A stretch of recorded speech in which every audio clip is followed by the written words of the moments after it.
Unspoken Issues. I want to talk about Aircel Comics from January of 1990. The Men in Black, number 1 of 3. Created and written by Lowell Cunningham. Art by Sandy Carruthers. Lettering by Diane Valentino. Let's hop into it. I'm just going to read, and then I'll kind of react as to what's going on here. This is The Men in Black. I think the comic that inspired our famous movie starring Tommy Lee Jones and Will Smith. I did not know it was a comic before the movie. How about you? All right, this looks like we're going to be in black and white this issue, so we're opening up on a scene here where it looks like a bunch of monsters are surrounding a couple men in black. They have their guns in hand, and these monsters are closing in on these two men in black here. But now we're changing scenes to the outskirts of Dry Flat, New Mexico. This guy named Carl North is waking up in what looks like a tribe. The head tribesman explains that you're here to face, I think he's a government agent, and they've captured him and said that he is infringing on their religious freedom. He accuses them of murdering people, and they're like, hey, look, we'll let you live. You just got to defeat our initiate, a person named Miguel, who's 54 years old. And when they give Miguel some type of thing that he sniffs into his nose and then turns into this huge monster, and the tribesman is like, kill him. And now we're back out in the desert. I wonder if this is going to be like our opening scene in the movie. So we have Zed and Kay. They're trailing some guy named Ramon Quinones, who's been trafficking drugs, like watching him from afar. And they see somebody get out of the vehicle with him, and it's a DEA agent. Kay is like, I've got to go down and get this guy, because he finds out that he was going to be next up on the recruit list. Oh, so this DEA guy's undercover, trying to infiltrate this gang. Ramon is talking about the drugs they have there, and that they're assigned to watch and protect these drugs. They have a drug called berserker. It's way better than Coke, and it's going to be the drug of the 90s. Kay drives his Ford POS right through the wall. Ramon opens fire, and Kay wastes him. One of the other guys is about to attack our DEA agent, and Kay saves him, tells him to get in the car. Of course, this agent is like, show me some ID. Not getting in the car with you. And Kay pulls out what looks to be like a flashlight, and like turns the flashlight on and points it right into this DEA agent's face. I think this is like the memory wipers that they have. Next thing you know, the agent's waking up in Kay's car. And the agent keeps trying to figure out what Kay's all about. And Kay's like, you're my partner now. I've just saved your life. The agent's like, in what system does that work? How does that make me your partner? And Kay says, we're not the system. We're over it, above it, beyond it. We're them. We're they. We're the Men in Black. Cue the music. Of course, our agent here doesn't believe it whatsoever. Kay explains that the drug they were making, called berserk, actually makes people berserk. And it's the most psychologically addictive drug on Earth. Kay is now extending the job offer to him. He says that if he doesn't want to accept it, he doesn't have to, but he'll be mind flashed, so he won't remember what's happened here, or he can join him, and our agent decides to join him. And so he tells him to stick his hand in the glove compartment, and sure enough, it's that fingerprint eraser thing. It's a little bit different here in the comic than what's in the movie. So now he has become Agent J. I don't think it erased his fingerprints, though. Now that's interesting. He just put his hand on there and it found his identification and erased any trace of him out there. Altered records complete new agent designation J. Welcome aboard. K is now informing J of why they are where they are right now, which is this big desert flat. The Quinones had ties to Hector Dominguez. Hector Dominguez has been in jail quite a few times. During his imprisonment, Hector hooked up with the particularly violent sect of Diabolos. As Zed is informing them of what's going on, they also mention the DEA agent that we saw in the beginning with the tribesmen, and Jay recognizes him immediately. Ed points him at the location of Hector's whereabouts, and they're off to go find him. Kay is going to give him a suit here. It's a good little joke. I'm surprised this didn't make it in the movie, because they definitely wore Ray-Bans, and I think it's mentioned in the song by Will Smith. Jay asks for a memory flasher. Kay hands it over to him. When Kay turns around to get something, Jay hits him with the flash. The glasses are there to block and prevent them from getting flashed. Jay's like, those glasses, they stopped this thing? Kay says, they don't call them Ray-Ban for nothing. That's a good joke. I'm sorry. Ray-Ban. That's funny. So they are heading to go find Hector. Kay believes that there's a ritual going on and they're about to use berserk. They are looking for him at midnight. They end up at a house. They're getting ready to break into the house. Kay sends Jay in and tells him that he'll keep watch outside. Now, Jay ends up getting attacked while he's in the house. Looks like Kay had planned all this, using Jay as bait. Hector grabbed Jay and is taking him to the ritual site. And Kay is off to go find him. Because I guess they put a tracker in there. Jay wakes up. He's in the middle of a ritual site, and there's the tribesmen we saw at the beginning. They are passing out some berserk. This is Hector. That's the tribesman. Berserk, yes, you may call it that. We prefer the term mana. Mana from hell. It turned this young lady into a psycho. Her name's Martha. And Hector's like, kill him, Martha. He grabs his flashlight and flashes her in the face. Neuralizer, I guess is what it's called. My bad. Didn't work, though. This girl grabs Jay and tosses him, and he lands on a dead body. He believes it's Carl. There's a weird tat, tat, tat, tat all across the bottom of these panels. I was trying to figure out what was going on. It's drums. It's got to be. So this girl has gone crazy. She's attacking Jay. Kay finally shows up. He's got a shotgun in his hand. And now Hector is going to give out a bunch of this berserk to other people so they can jump in because Martha isn't getting the job done. Sure enough, here come like 3 or 4 dudes.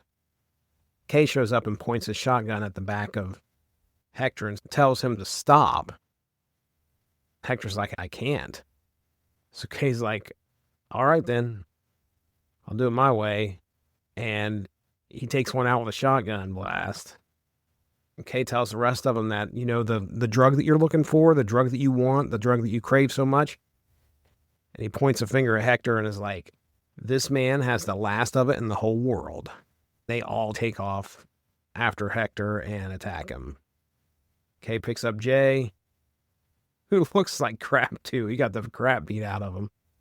And he figures out that he set him up, used him as bait to get to Hector. And Jay's like, I'm dying here. Kay's like, not if I can help it. And they head back to the car. He's like, just wait till you get to headquarters. They'll fix you up. and you'll be a new man in no time. And that is the end of issue 1. Let's get into the second issue here of Men in Black. All right, looks like we're opening up. We're in Breakneck, Oklahoma on the Wilkins farm. And there's a farmer coming out. He's got a shotgun. 3 lights in the air, and he's yelling, "You guys need to respect my property." And out comes a big praying mantis, couple of them actually, looking alien. "We want your projectile weapon." And he goes, "You can have my gun when you pry it from my cold, dead fingers."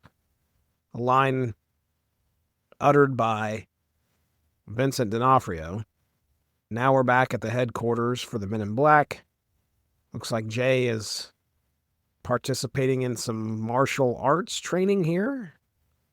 K just laid him out. Was acting like he was going to help him up and then hit him again. K is trying to egg him on to get him to fight him and tells him he knew that the neuralizer wouldn't work on the berserk user. Jay didn't like that. And of course, he throws a punch, and K blocks it and hits him again, puts him in a headlock. Jay's had enough, and he gets up and he says, "I'm leaving." And he cannot seem to make heads or tails on how to get out of this building. He goes back in, and Jay's like, "There's no way out." And Kay's like, "Sure there is, the way you came in." And Jay's like, "Well, I was virtually dead." And Kay's like, "Exactly." And Kay's reminding him that to society, he pretty much is dead. There's no records of him there. Kay won't ever take his glasses off. That's interesting. Jay doesn't like his glasses, but Kay never takes his off. And Zed breaks in and tells him about what happened at the farmer's house. Jay's asking what these aliens want to do here and why didn't they just land at the airport. And Kay is like, "Well, we have a treaty with them." He says that The Day the Earth Stood Still was a documentary. That's where the treaty came from. And then he says that we had a video game war with a bunch of aliens and we won it. We got a full-fledged treaty after we kicked their butts in the video war. Jay's like, "Well, what was the video war?" And Kay tells him that the video game craze was the war, and there was a computer-simulated interstellar war. The way we fought it was by playing Space Invaders. Jay realizes that he's missing a mole, and Kay tells him, "We removed it when we brought you in to remove any identifying marks of any kind." So they drive their car into the back of a helicopter so they can get to Breakneck, Oklahoma. It drops them out like 20 feet above the ground.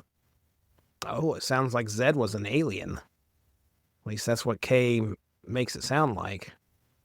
Well, it looks like Mr. Wilkins is very much alive and not a skin suit or an Edgar suit.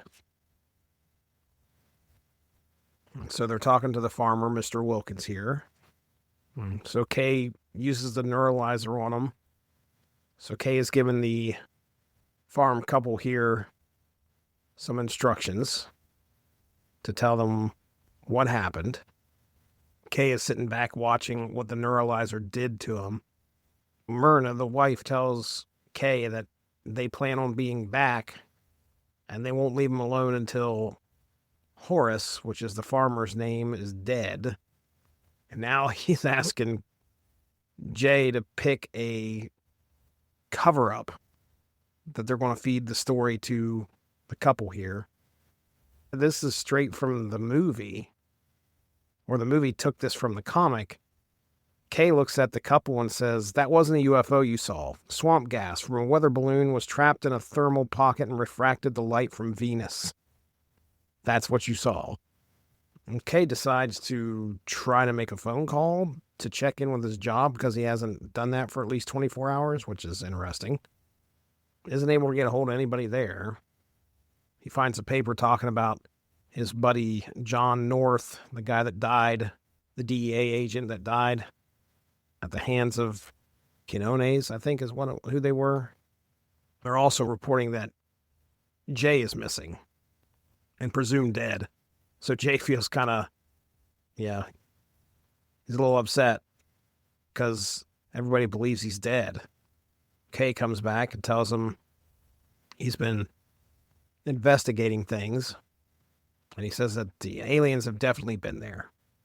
And Kay says, well, they're dealing with proximans. They're very punctual. And Kay has this shotgun in his hand. There's a bunch of other guns laid up against the car. Looks like you're armed for bear. And he's like, bug. Oh, here come the aliens. Jay wants to talk to him. But he's in disbelief that they're actually here. And here come the proximan aliens. And Jay has no idea what to say other than hello. And they're like, where's Horace at? They've come back. We have a contract permitting us to pry Horace Wilkins's rifle from his cold, dead fingers. We are here to collect. They said, so Jay's like, well, Horace is not here. And they're like, okay, we'll come back tomorrow. And Jay's like, you mean you're coming back every night until Horace dies? Like, that's correct. We abide by the terms of our agreement. Oh, that's funny. Oh, so Jay tries to tell them that it's time for them to leave. They're going to have to leave permanently. And the aliens are like, we'll destroy ourselves once we're out of your planet's gravity. Jay's like, you don't have to do that. But unless our hunt's successful, our entire hive shall die. So I guess their queen sends them out to pick these things up, and that's why they need this shotgun. And it's just a random task, but if the aliens don't do it, then their whole hive's killed. And Jay's like, your whole lives depend on a scavenger hunt? Jay wants to help him out. So Jay reaches into his pocket, takes the bullets out of his gun, and hands him the gun. Because the queen only detailed that it needs to be a gun. And Kay's like, what did you do? He's like, I got him to leave. That's really all that needed to be done. He's like, well, I saw them take your pistol. And Jay's like, well, don't knock it. It worked. And Kay says, yeah, I guess so. And that's the end of issue 2. Let's get into the final issue of The Men in Black. This is issue 3 of 3. Looks like the title of the story is Invocation.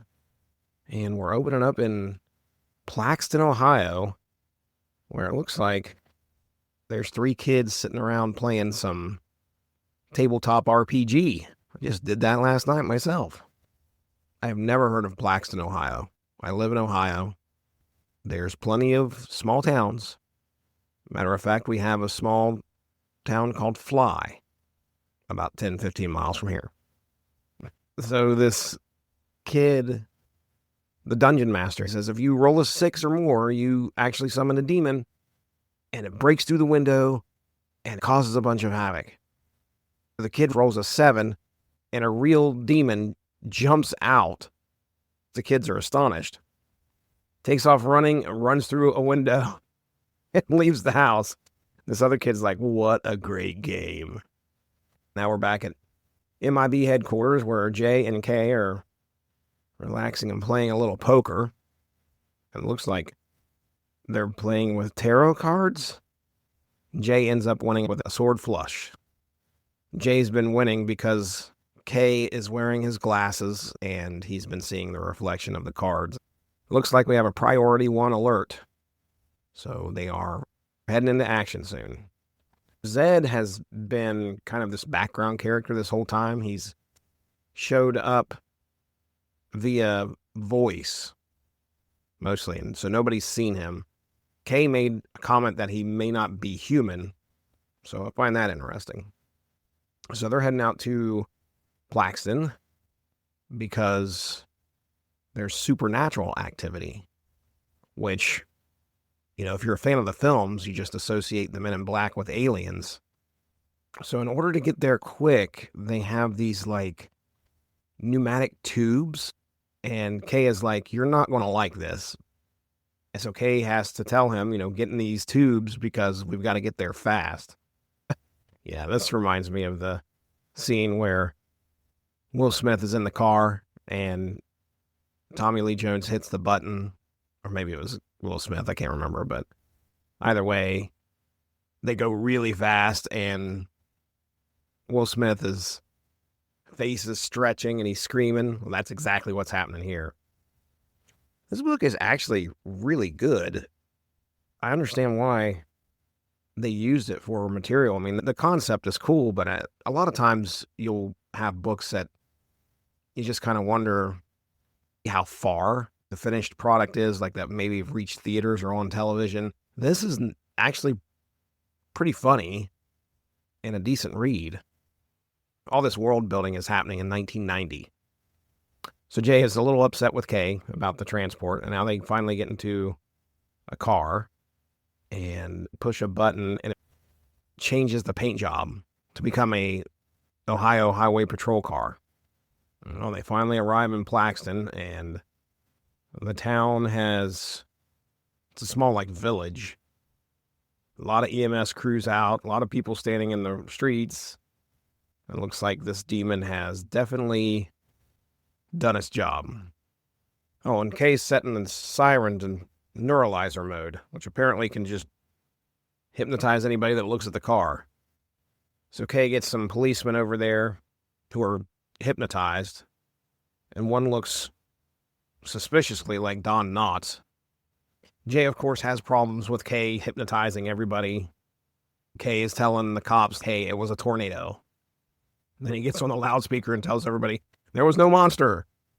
You're victims of a freak tornado. Kay sent the police out to find anybody who was not hypnotized. They found this lady and told Kay about it. So Jay and Kay are heading over to this house. It's clearly been damaged. Oh boy. This might have got dark pretty quick. Inside is a woman on her knees who's just looking astonished, and one of the beams from her house has come down and crushed a crib. Kay told Jay he was in charge of talking to her, figuring out if she needs neuralized. Jay is beside himself because as he's talking to her, he realizes the demon killed her daughter, and she's in utter shock. Kay is not going to help hypnotize her. He tells Jay, just do it. So Jay has to make the decision and the story for this woman to believe for the rest of her life that she never had a child. Kay is definitely this cold and callous jerk because he looks at Jay and says, in her state, nobody would believe her, which he's probably right. So Jay neuralizes her and then tells her it was a tornado. She starts screaming hysterically, trying to dig under the rubble for her baby. Jay's pretty upset. He wants revenge on whatever did this. Kay unveils this new weapon that will supposedly counteract magic. And he explains to Jay that magic acts like electricity. Doesn't know the specifics, but he knows that works. Jay grabs a gun and he's like, let's go hunting. So they head to the origin point, and sure enough, here they are, these three boys playing tabletop role-playing game. And they find out that the thing that did it was the dice. A Tibetan dodecahedron. These kids are just playing the game without even recognizing Jay and Kay are there, which is weird. So Kay's obviously going to confiscate this dice, and he says that a demon's been here. It's gone now, but if there's a rift, the demon can find its way back, and they're going to try to call it back so they can kill it so it won't return. So Kay sends two of the kids, the two players, out into the street, and he asks the DM, tell me what happened. And the kid's like, well, there was this tornado. And Kay's like, no, tell me what really happened. And this DM is like, yeah, we rolled the dice, we summoned a demon, it was really cool. And Kay says, okay, you're going to do it again. And the DM's like, where's your stats? So Kay rolls the dice, and sure enough, rolls the die, the dodecahedron. And he needed a 10 or better. He rolls a 12, and out pops this demon, which, good art, by the way. And it immediately grabs Kay, and he plans on killing him. And here comes Jay with the weapon. The demon looks at Jay and is talking about Kay, because I guess this demon has this sense of your morality. And he tells Jay, he's like, I see your heart as well. You seek honor, justice, virtue. This creature has none. And he's got Kay in his hand. He says, he is a greater devil than I. But Jay fires back. That may be, but like we say, better the devil you know than the devil you don't. And he destroys it. So Kay grabs him and says, you made it. You're a full-fledged man in black, just like me. And Jay looks at him and says, I am a man in black, but I'm not like you. I'm not like you at all. And that's where we end it. That's interesting. You know, reading this, like I said, this was a decent story. I will admit I am a sucker for Man in Black stories and the supernatural, UFOs, things like that. I've known about the Men in Black since I was probably 10, 11 years old. I was big into reading books about UFOs, and I remember getting UFO magazine from People's News. So this is a mythology that I've enjoyed and dug for a while. You know, when going through this, I can't help but compare the movie to the book, because the movie is more well-known, and this is the first time I've read the book. There's a few more things that are kind of fleshed out in the book that aren't in the movie, which is great. That tension between Jay and Kay is palpable, because when you look at Jay and Kay in the movie, Will Smith's character is this young up-and-coming cop who's replacing Tommy Lee Jones, Kay. And it's more of a playful tension there. Kay is definitely straight-laced, while Jay is sometimes not by the book. And of course, you've got that generation gap between the two, which results in great chemistry and a lot of fun to watch. Here, it's more antagonistic. Kay is a jerk, like I said before, and Jay is, just like the demon said, you know, he's virtuous and someone who abides by the rules and cares about people, while it seems like Kay does not.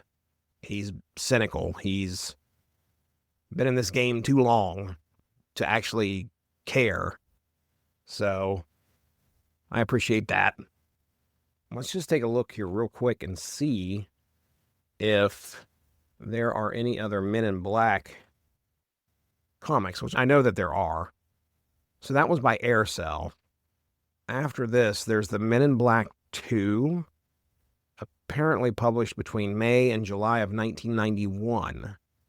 And then in 97, I'm pretty certain we are getting into the Marvel Comics adaptation here.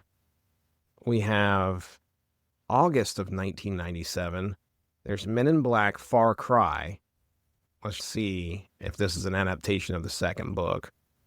Doesn't look like it. Cover dated August 97. See the blockbuster movie this summer. This is called Men in Black Far Cry. Definitely looks different than Men in Black 2, so this is not a retelling of the second story. And then, so that's Men in Black Far Cry, August 97. Then we have October of 1997. This is an adaptation of the movie, and it's got Tommy Lee Jones and Will Smith on the front of this, or at least, you know, artist renditions of, and it's the official adaptation of the hit film. In the past, I've had a little fun reading adaptations and comparing them to the film, which is sort of backwards of what I did here. I read a comic that the film was adapted from.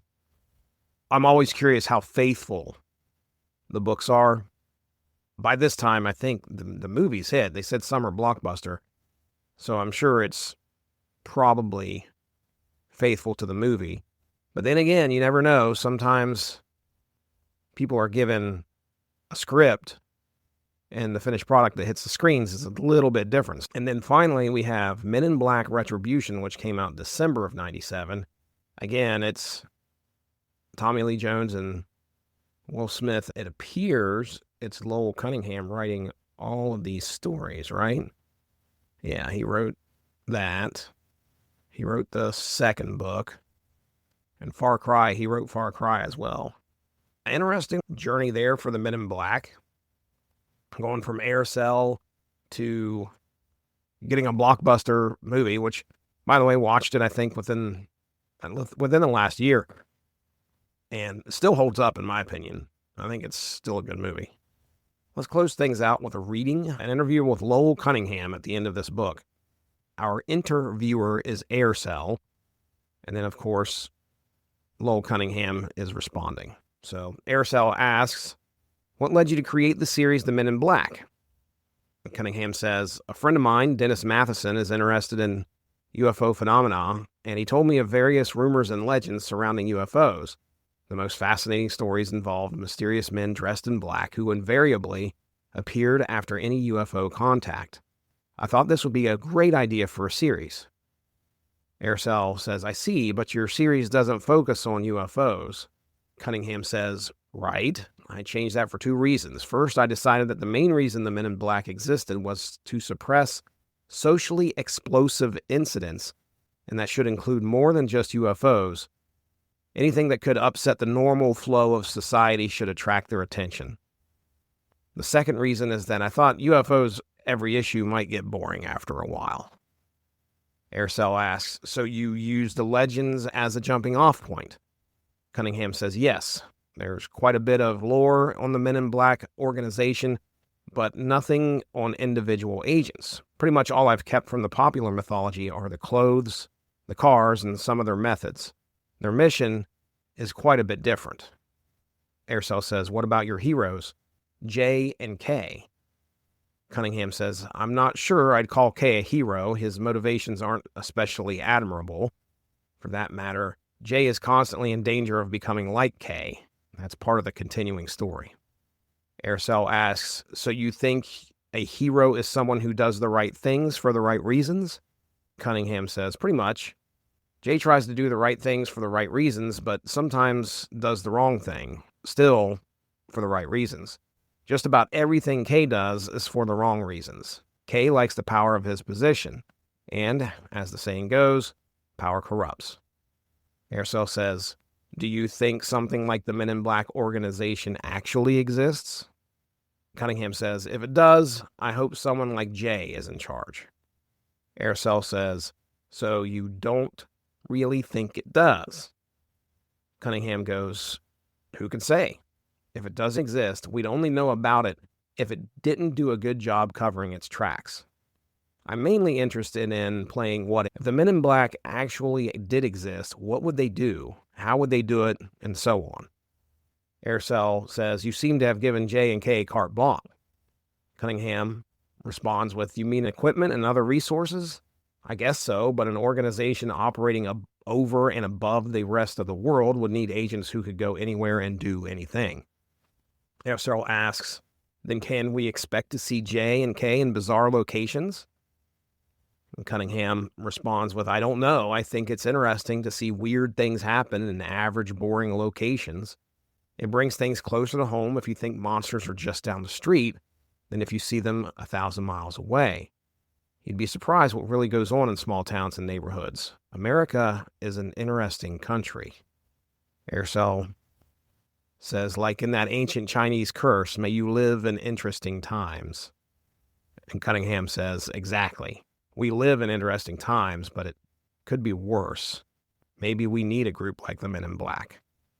Aircel says, because so many weird things are going on? And Cunningham says, sure. Look at some of the things reported in the media. There's the Gator Man over in South Carolina. In Europe, there's a ghost crossing on one highway. In big cities, convenience stores are being held up by nude men who steal clothes. Down in Florida, police arrested a vagrant who refused to identify himself, and the police could never find any records on him. They finally let him go. Here in Tennessee, there's a musician who claims to be artistically inspired by aliens, and that's just what makes it into the news. Who knows what else is going on? You must really keep up with the news, Cunningham goes.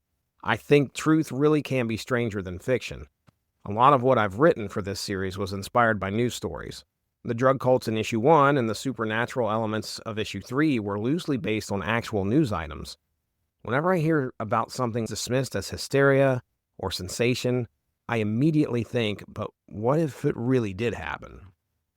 Well, there you go. The words of Lowell Cunningham himself. This was a lot of fun.